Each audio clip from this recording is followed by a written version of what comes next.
Welcome to the channel. If you ever thought of starting beekeeping as a hobby in 2025, you're in the right place. Beekeeping is not only a fascinating way to connect with nature, but also a chance to help protect our vital pollinators. In this video, we'll walk you through everything that you need to know to get started, from joining a local beekeeping association to harvesting your first jar of honey. So let's get started. Step 1. Joining a local beekeeping association. In the UK, almost every area has a local beekeeping association. What you need to do is register with them and check the courses that they run throughout the year. What they do is they'll start the course as a theory base, and eventually when the weather picks up, they will take you to their beehives and show you practically what you need to do as a beekeeper on a beehive.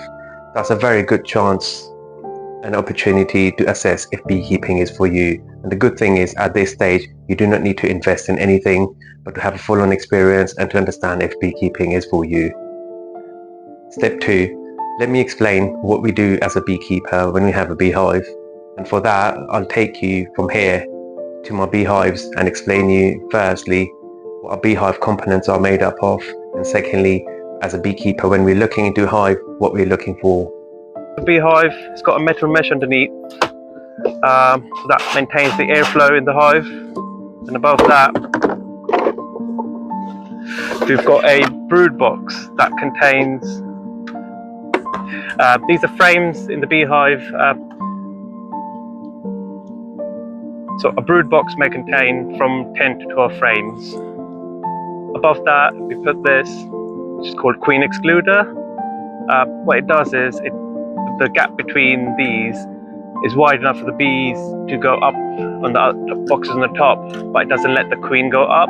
So what happens is queen stays in the bottom box and she only lays in these frames. So you put that on top of that. And above this, if the bees have grown within the box enough and they need more space, we put more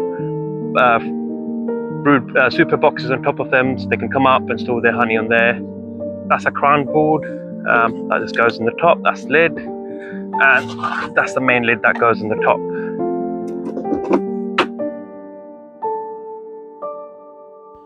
So here I'm showing you how a beekeeping inspection is done.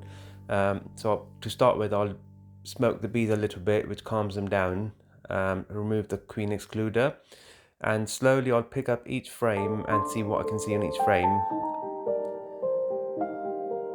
So here you can see I found the queen, and what normally beekeepers do is mark the queen so she's a bit easier to see and visible in the frame. Here you can see a green mark on the queen. So when she's walking around thousands of other bees, you can identify her. Here you can see that I can see a brood pattern, and what I'm looking for is different stages of brood. In this frame you can see it's fully capped, and here see how you can identify the queen quite easily in between thousands of other bees. And on the next frame you'll see uncapped brood, and what we're making sure is they are formed completely fine. Step 3. Essential beekeeping equipment you would need. So after all the information I've provided you so far, if you think that you would like to take beekeeping as a hobby, to start with, the basic equipment that you would require is a bee suit. Bee suit could range from £50 to £150 depending on the quality. You do not have to go for very expensive ones, but even a medium range would do quite good. Secondly, a hive tool. That's a must when you're opening a beehive or to do anything in the beehive, which would cost you about 10 to £20. A smoker, that's also a very important part as a beekeeper, an important component as a beekeeper. As previously I've shown you the components of the beehive. Beehive would cost you between £150 to £200, and that normally comes as a flat pack and you'll have to build it. Step 4. Sourcing your bees. If you've got the beehive and the essential tools that you require as a beekeeper, the next thing to do is get some bees in your beehive. There's multiple ways of doing that. One of the common ways is to catch a swarm, which normally requires quite a lot of experience, or if you have a local beekeeper who could help you out by splitting their own hives and providing you some bees. A lot of times when you're part of a beekeeping association, people normally help you out in getting your first bees, or a lot of beekeeping associations run queen rearing programs where they would grow their own bees and sell them to any beekeepers. Number 5, time commitment. beekeeping requires normally in summer. In the UK, the season starts in April and ends by the end of August. And during this period, what you require is about 1 day a week. And in that 1 day, you only require about 1 to 2 hours that you can go through the hives and check for any problems. Step number 8, extracting your honey. For that purpose, I'll have to take you back to my beehives again and show you how I extract the supers from the beehives and showing you the whole process of extracting honey from the frames to the honey jar.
Towards the end of August, now it was finally time that I could extract the honey out. So now what I had done was the portable bee escapes I had put, that had worked really well, and I could see the supers were completely empty and all the bees had moved down in the main hive box. So all I'll do now is take the super box away and make sure that when I take them I leave all the bees behind and do not take any bees with me.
of the last steps. Once you've extracted the honey out the beehives, the next thing would be coming up would be winter months. You need to know and have full knowledge of how you need to protect the beehives and how to either insulate them or any treatments that would require to protect the beehives. That's all for today. Hope you liked the video, and if you have any further questions about beekeeping, do leave them in the comment section. I'll get back to you. Thank you.